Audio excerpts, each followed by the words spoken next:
Hi guys, welcome back, and today I'll be making some custard powder pudding.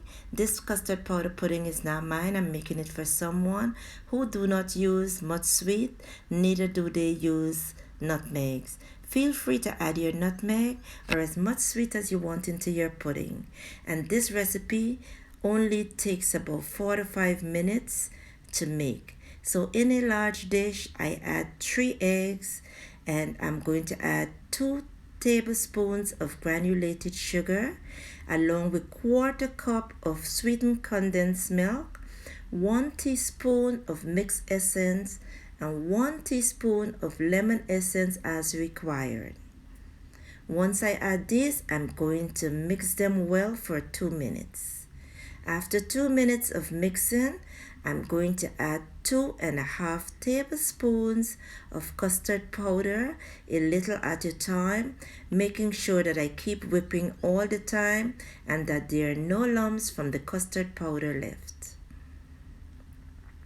While this is being done, the oven is set to 350 degrees, and I have 3 cups of milk that I'm going to add into this mixture, and I'm going to continue whipping while I'm adding the milk.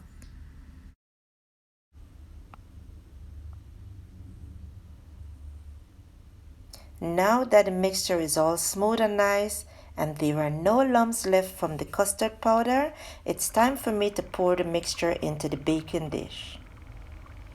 Once I pour this mixture into this dish, I have another dish with warm water, and I'm going to place the dish with the custard into this dish with the warm water and place it in the oven to bake for 15 minutes. So after 15 minutes of baking, this is what the custard looks like. It's all set and firm, and I cannot cut this custard, guys. I wish I could. So I promise I will make my own custard, and if you like this video, kindly give it a thumbs up and press that subscribe button, and I will see you in my next video.